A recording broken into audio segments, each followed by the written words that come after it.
eu sou Luiz Gustavo Klein e esse é o Sala Política. Hoje nós recebemos aqui Denis Eduardo Andia, barbarense, nasceu em 1971, é empresário, publicitário, formado em Matemática Aplicada e Computacional pela Unicamp, Comunicação Social e Marketing pela PUC de Campinas, ex-secretário de Desenvolvimento Econômico e ex-prefeito por 2 vezes de Santa Bárbara do Oeste, ex-presidente da região metropolitana de Campinas. Tudo bem, Denis? Tudo bom, Klein? Graças a Deus. Prazer enorme, uma honra grande poder bater esse papo com você, poder levar esse nosso bate-papo para todo mundo que está nos assistindo aí. A honra é minha, obrigado por aceitar conversar conosco. E sempre que nós vamos bater esse papo aqui no Sala Política, quando é a primeira vez do convidado, eu gosto de perguntar o que fez com que ele brilhasse os olhos para a política. A política, ela é algo que ou se ama ou se odeia, via de regra, né? E quando que você percebeu que você pode ser útil para as pessoas na política e que você gostava de política? Acho que partiu de uma observação que eu tenho desde pequeno, né? Sempre gostei de observar a nossa cidade, no caso a minha cidade, Santa Bárbara do Oeste, desde criança.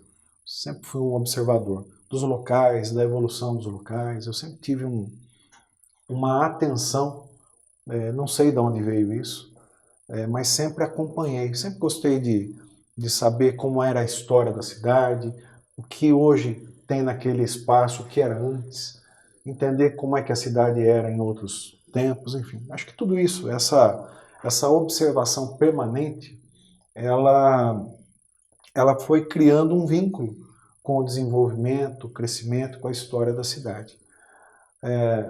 Nunca sonhei desde pequeno, e muitas vezes as pessoas me perguntam, você tinha sonho de ser prefeito de Santa Bárbara? Nunca sonhei com isso aí, né? Na verdade, sonhei com tantas outras coisas e sempre fui uma pessoa realizada na profissão que exerço desde 1994. Mas o andamento da própria vida, esse vínculo que você vai fortalecendo ao longo do tempo, vai cativando o olhar das pessoas. Então, muitas pessoas vão observando essa sua relação com a cidade e vão olhando, pensando, olha, por que você não participa de uma atividade, pode ser através de uma entidade, de uma organização, de um clube de serviço, por que você não participa da política? Foi algo que foi acontecendo naturalmente. Eu tive a oportunidade de ingressar num primeiro partido político em 1995. Tive os meus primeiros contatos com a política, tive uma oportunidade de trabalhar na gestão pública entre 2006 e 2008 como secretário de Desenvolvimento Econômico. E daí para frente, a sequência dessa história. Num determinado momento, eu tive o olhar de algumas pessoas, e quando a gente sai candidato, a gente não é candidato por si próprio, a gente é candidato pela ideia que a gente carrega conjuntamente de outras pessoas, né? Acho que isso que me levou a disputar a eleição para prefeito em Santa Bárbara do Oeste. E quando você foi aí nesse período de 2006 a 2008, secretário de Desenvolvimento Econômico, que é uma pasta extremamente importante. Sim. Nos dias atuais, então, nem se fala, porque nós passamos por uma crise, as questões de Covid, né? Mas naquela época, dali você percebeu que você estava apto a concorrer à prefeitura ou ainda demorou um pouco? Eu acho que eu percebi que eu tinha uma grande oportunidade pela frente de aprender. E foi o que eu busquei fazer naquele período, aprender com aquela experiência. Foi um período em que muito, né, do que se consolida hoje como desenvolvimento econômico da cidade tinha ali um rascunho, um desenho naquelas ações já naquele ano. Eu acho que foi uma sequência natural, não me senti mais ou menos preparado. Acho que a vida, acho que outras coisas também importantes ajudaram a chegar na disputa da minha primeira eleição. Mas sem dúvida, essa experiência na vida pública, ela abre o horizonte, abre o olhar e permite que você aprenda um pouco mais da estrutura por dentro, daquele olhar mais técnico, olhado, né, para as questões da nossa cidade. Foi sem dúvida um instrumento que me ajudou a tomar uma decisão logo adiante. Quando você assume pela primeira vez, primeiro mandato como prefeito de Santa Bárbara, qual foi o seu primeiro desafio que você falou, opa, aqui eu tenho que ter mais atenção? Qual que era o maior problema de Santa Bárbara na sua visão? Klein, eu eu tenho uma experiência muito interessante, né, a respeito dessa eleição de 2012. Era uma eleição que tinha tudo para não dar certo, né? Eram 6 candidatos, eu era o 6º colocado, não tenho vergonha de dizer, nenhum constrangimento. Eram 6 candidatos, eu era o último colocado, o 6º, eu tinha 2% na pesquisa. Mas eu fiz algo que eu entendo que foi importante e que fez tudo acontecer, junto com as pessoas que nos ajudaram a chegar lá, e graças a Deus. Eu fui estudar a cidade. Essa observação que eu comentava antes, ela se transformou num período de 1 ano, onde eu fui conhecer de fato cada região da cidade, cada bairro. É importante ressaltar que nem tudo que uma pessoa deseja que aconteça no bairro dela é o que a pessoa do outro bairro deseja da outra região. Tem bairro que a atenção precisa ser maior na saúde, tem bairro que é vaga de creche, tem vaga que é segurança, tem vaga que precisa, região que precisa ser a área de lazer ou outra coisa. Então eu fiz um ano inteiro percorrendo a cidade inteira, todos os bairros, um trabalho silencioso, discreto, né, muitas vezes sozinho, né, apertando a campainha das pessoas, me apresentando do nada, muitas vezes visitando um comércio dentro do bairro, ouvindo das pessoas o que elas queriam, né, o que elas desejavam para melhorar a cidade, mas melhorar o lugar, o entorno da onde elas vivem. E disso surgiram infinitas ideias e infinitas necessidades. Eu filtrei tudo que era execuível, possível de fazer. Não adianta a pessoa falar, olha, eu quero que aqui no meu bairro tenha uma ponte de lançamento com foguete que vai para a Lua. Não, você não vai fazer isso. Uhum. Mas ela fala, não, nesse bairro precisa melhorar a segurança nesse ponto, eu preciso de vaga de creche para meu filho. Enfim, a gente foi catalogando tudo isso e transformamos isso num banco de ideias que virou um programa de governo. E quando eu fui para a eleição, ainda que começando lá atrás com 2%, o que a gente tinha de muito forte, transformador, é o poder das ideias das pessoas. E isso a gente apresentou com clareza, com convicção de que o que a gente estava apresentando era algo possível de se fazer, nada impossível, coisas que realmente faziam sentido para as pessoas. Isso fez com que a campanha crescesse, isso fez com que a diferença de 2% para 62%, que era o que tinha o primeiro colocado, fosse diminuindo, a gente fosse ganhando espaço e no final, no dia da eleição, tivesse a grata surpresa, né, e uma surpresa grande para muitas pessoas, de ter sido eleito naquele momento lá. Você já esperava ali próximo da data de eleição que isso ia acontecer ou também esperava um crescimento, mas não que fosse lograr êxito? Não, foi um crescimento gradativo. Quando a eleição foi dia 7 de outubro. Quando foi lá dia 1º de setembro, faltava ali quase 40 dias, né? A gente tinha uma pesquisa que mostrava que a gente tinha crescido, subido bastante. Quando avançou um pouco mais, lá perto do dia 19, dia 20, as pesquisas que a gente tinha mostravam que a gente tinha empatado com viés de crescimento, né? A partir dali a gente começou a achar, poxa... Começou a acreditar. Acho que vai dar para ganhar mesmo, né? E foi o que aconteceu. Depois da eleição a gente teve a satisfação de ser eleito com 37%, né, do eleitorado. E, enfim, daí para frente é a história que a gente escreveu junto. E você é o primeiro prefeito reeleito de Santa Bárbara. Santa Bárbara, por uma questão de população e de eleitorado, ainda não tem segundo turno. Mas você, salvo engano, foi eleito com mais de 54% dos votos. Isso. Então, caso houvesse segundo turno, você teria sido eleito no primeiro, por ter a maioria. Eu nunca pensei por esse lado, mas é verdade. Você já seria eleito no segundo turno. Verdade. A responsabilidade da população te demonstrar que gostou, né? Porque ser eleito numa cidade onde há segundo turno, ser eleito no primeiro turno é uma demonstração de que a população aprova de forma muito enfática aquela gestão, né? Trouxe mais responsabilidade, você tirou o pé, você ficou... qual que foi a sua reação nesse momento? Bom, agora a gente tem que trabalhar mais, a gente tem que tirar o pé para dar essa resposta, dessa confiança. Olha, e concluindo a resposta da primeira pergunta, né? Você me perguntou o que foi a primeira coisa como prefeito. Eu acabei falando toda a história e acho que a primeira sensação foi responsabilidade. Eu me lembro muito do dia, né, do momento que foi anunciado o resultado, e é óbvio que você fica feliz, fica alegre, não tem como dizer o contrário. Mas eu me lembro de uma sensação maior do que essa, que era a sensação de responsabilidade. responsabilidade daquilo que viria pela frente, do trabalho que a gente tinha que realizar, árduo. A cidade de Santa Bárbara do Oeste estava num desarranjo muito grande e tinha muita coisa pela frente para ser feita. Quando fui para a reeleição, eu fui eleito com 37%, reeleito com quase 55%. Como você falou, sinal de que a gente acertou e na visão das pessoas conseguimos outras pessoas que passaram a confiar também no nosso trabalho. E o que vem com isso é uma carga ainda maior de responsabilidade. Responsabilidade por ser o primeiro prefeito reeleito. Na história de Santa Bárbara, nenhum outro prefeito que havia tentado, né, a reeleição conseguiu. E isso traz, claro, uma nova alegria, mas traz uma responsabilidade ainda maior, de fazer um segundo mandato que pudesse ser ao menos no mesmo nível que foi o primeiro. Então, desde o primeiro dia, depois da reeleição, a reeleição foi no dia 2 de outubro, dia 3, segunda-feira, reuni todos os secretários e coloquei com muita clareza o grande desafio que a gente tinha pela frente e a grande responsabilidade que os barbarenses tinham colocado sobre os nossos ombros.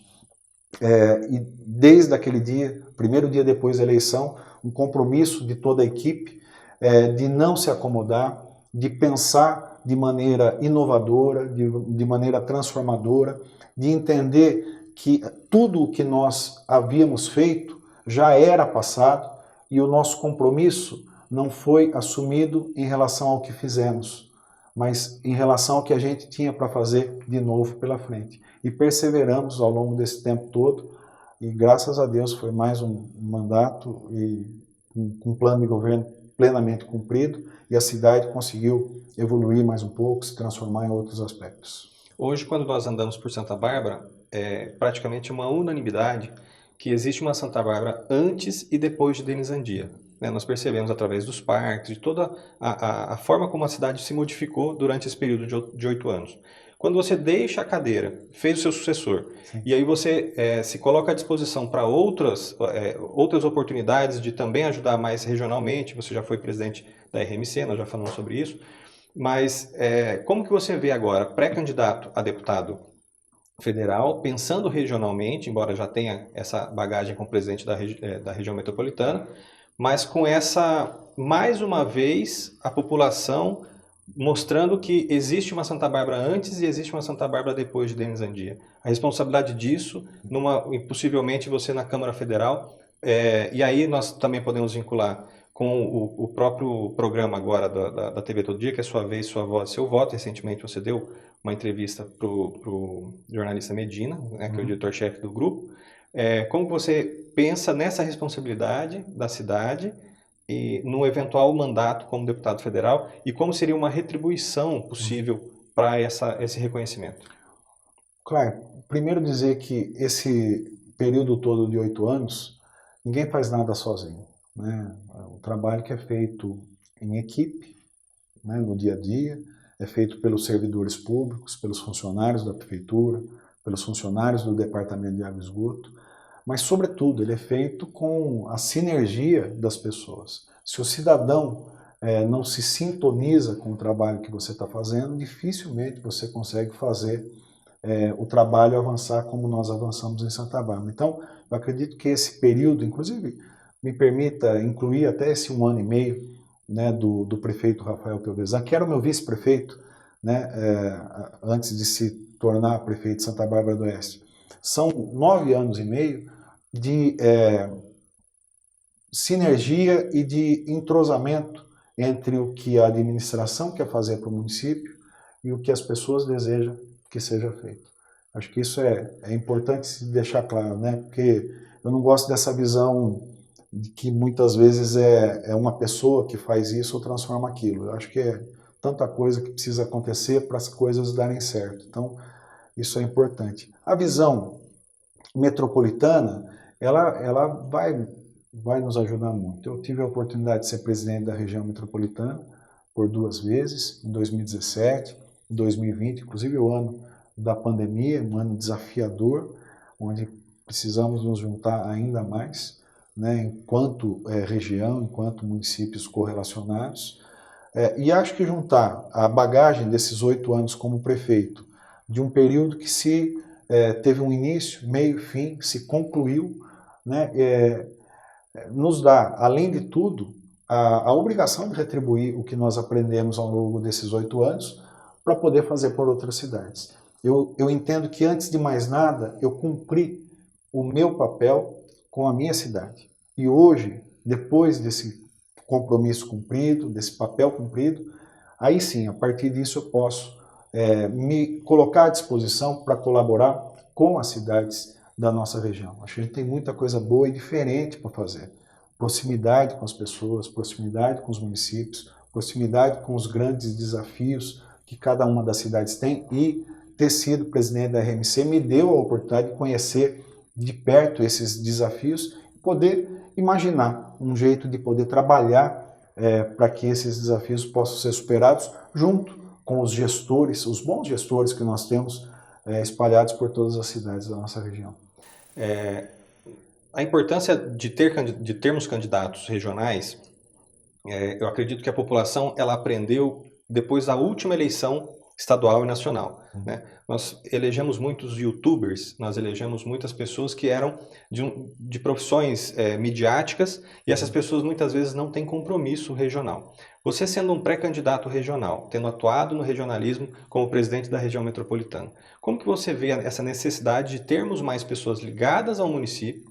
As pessoas moram no município, não no estado só e na nação. Né? Como que você enxerga essa necessidade de nós termos mais pessoas regionalmente ligadas efetivamente ao município, na Câmara ou na Assembleia Legislativa? Como você mesmo falou, é necessário isso. Né?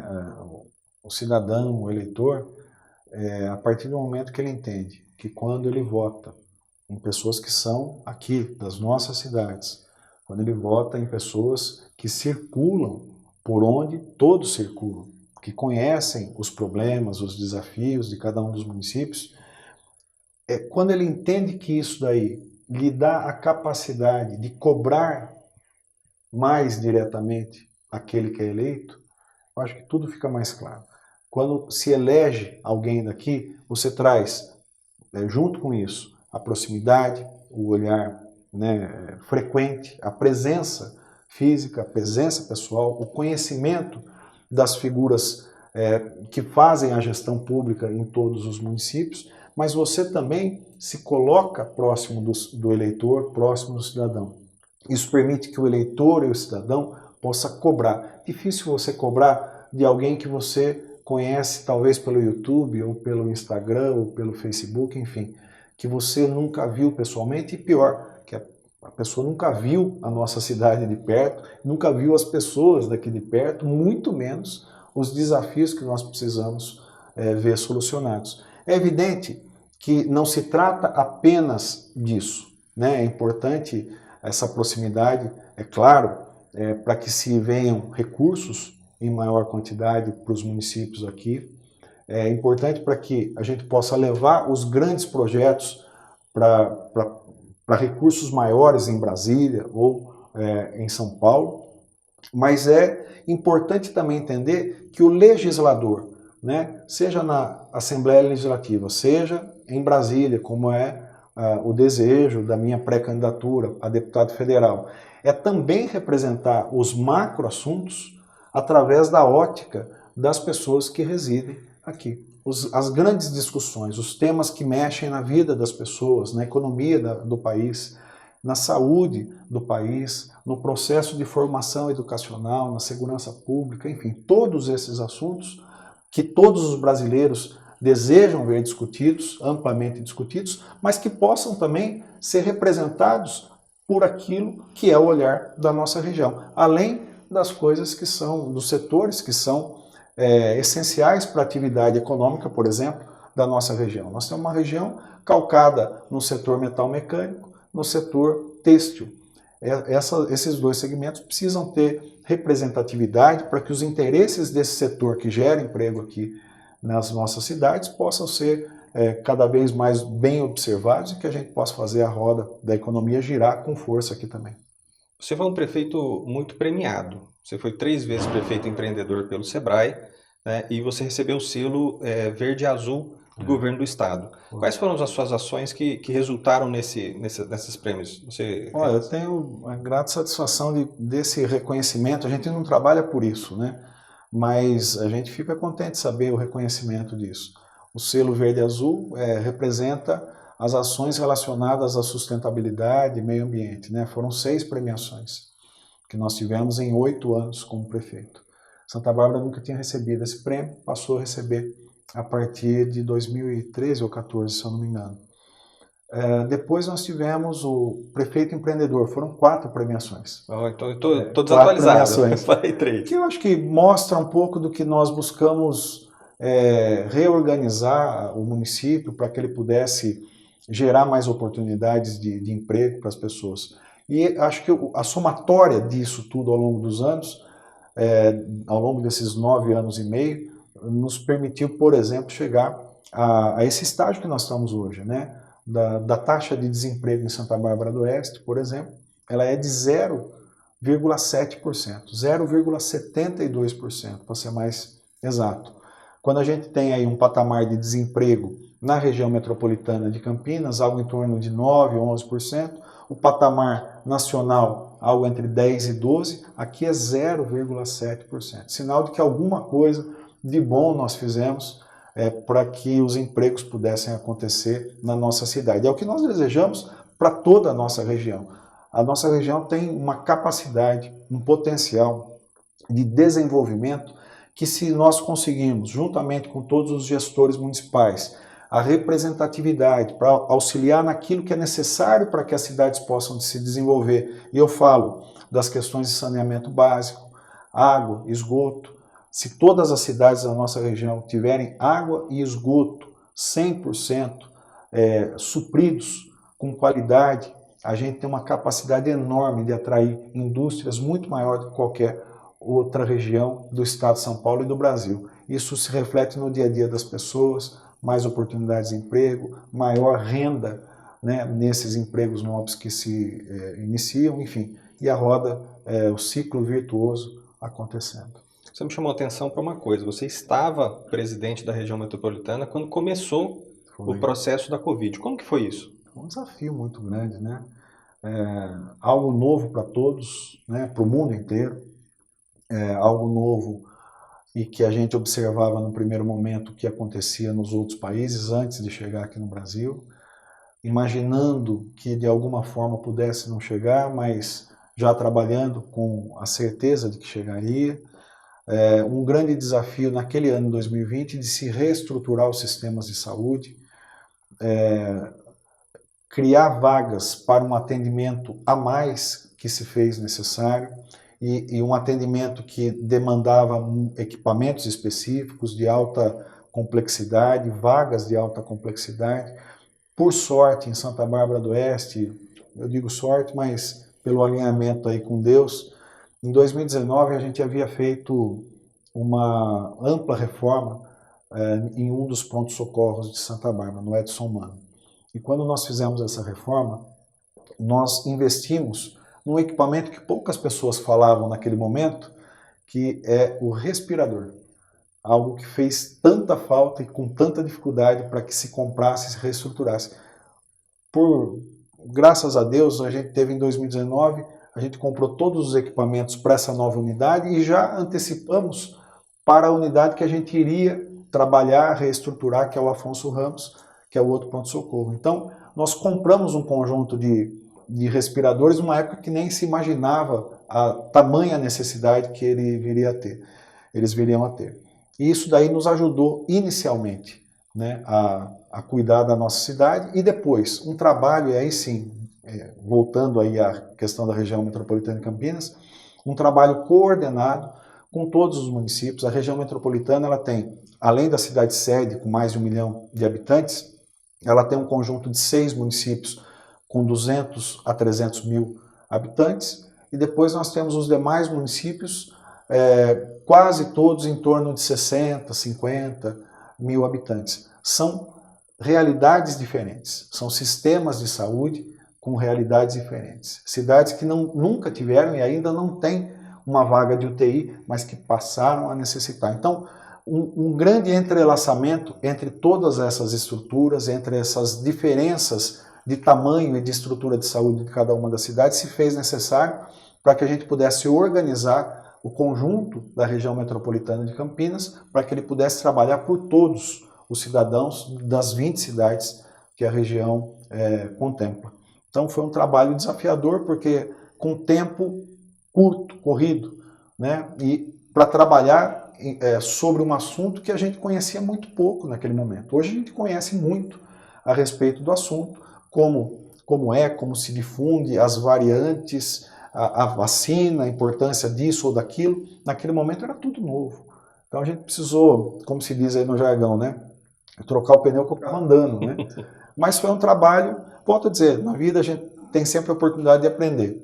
E essa foi uma grande oportunidade de aprender. Depois, quando chegou em 2021, eu já não era mais prefeito, e tivemos uma opção que foi muito feliz. Praticamente todas as cidades desestruturaram aquelas estruturas que foram criadas em 2020, quando chegou no final de 2020, muitos desativaram, porque a onda da pandemia havia baixado e tal, muita gente desarticulou os leitos de UTI e tal. E nós optamos por manter toda a estrutura que a gente criou, a gente optou por manter, não desativamos nada. E isso deu muito certo, sobretudo no período que depois se iniciou em março, novamente 2021, quando muitas das cidades precisaram e utilizaram o sistema público de Santa Bárbara do Oeste para o acolhimento dos seus pacientes. Então Santa Bárbara pôde cuidar, né, dos seus pacientes, com muito sacrifício, com um desafio muito grande, mas pôde também atender pacientes de inúmeras cidades do nosso entorno, sobretudo as cidades menores. E pudemos salvar vidas. Isso é importante. Então, esse é o resumo dessa experiência. Volto a dizer, é uma grande oportunidade de aprender, e vou guardar sempre como um momento triste da nossa história, um momento de profunda lamentação da nossa história, mas ao mesmo tempo um período em que eu pude aprender muito a respeito de gestão, sobretudo gestão de crise, né? E, enfim, isso a gente leva como experiência para outros desafios para frente. Denis, eu queria que você, é um exercício bem difícil que eu vou propor para você, dentre tantas coisas feitas e já uma vida política tão recheada de premiações e de conquistas, que se for possível, você eleger uma coisa que você fala, bom, se fosse só isso, teria valido a pena tudo que eu vivi na política, que é desgastante, né? É uma vida cansativa, é difícil, não é fácil, mas uma coisa que você fala, isso valeu a pena tudo até agora. Olha, poderia dizer uma obra qualquer, ou uma obra muito importante, e a gente teve a oportunidade de fazer muitas obras ao longo de 8 anos lá. Mas tem algo que sintetiza tudo, né? A autoestima do cidadão barbarense.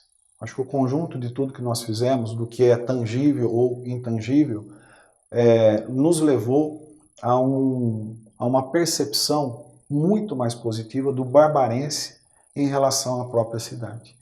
Autoestima. As pessoas passaram a dar valor para os espaços da cidade, passaram a dar valor para o comércio da cidade, para a economia da cidade, para os valores, né, institucionais da cidade.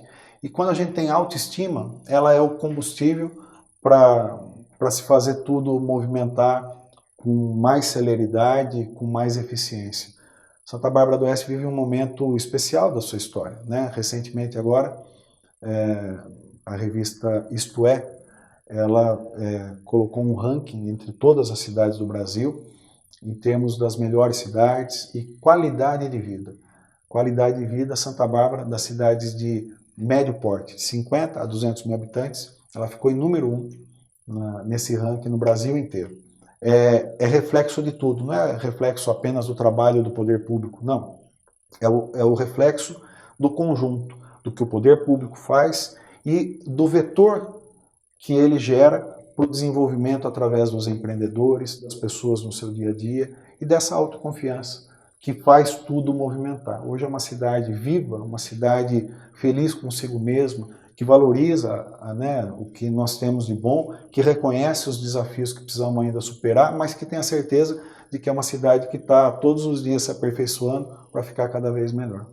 Denis, eu queria te agradecer mais uma vez por estar aqui conosco, conversando. E caso você queira, se você quiser fazer suas considerações finais para os nossos telespectadores, fique à vontade. Cláudio, obrigado. Primeiro agradecer o convite de estar aqui, esse bate-papo, essa oportunidade de eu poder expor, falar um pouquinho da minha história, falar um pouquinho do nosso trabalho, falar um pouquinho do que a gente enxerga pela frente e dizer para todo mundo da responsabilidade que nós temos em continuar trabalhando pelas pessoas. Eu tive uma grande oportunidade de trabalhar pelas pessoas da minha cidade, de Santa Bárbara do Oeste. Mas, ao longo desse tempo, essa grande oportunidade de aprender ao longo desses anos todos, me dá também, eu entendo assim, a obrigação de agora buscar trabalhar, não apenas por Santa Bárbara, mas pelo conjunto das cidades próximas aqui, Americana, Santa Bárbara do Oeste, Nova Odessa, em tantas cidades que estão aqui próximas da gente. Poder devolver mais uma vez aquilo que a gente aprende e devolver em forma de trabalho.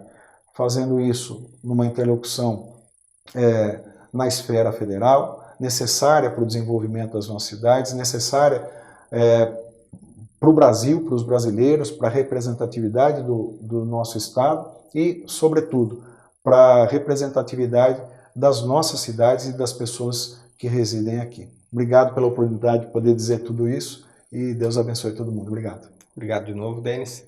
E obrigado a você que nos assiste. Sou Luiz Gustavo Klein, esse é o Sala Política. Você assiste aqui na TV Todo Dia, canal 14.1, uma parceria entre a TV Todo Dia e o portal O Carioba.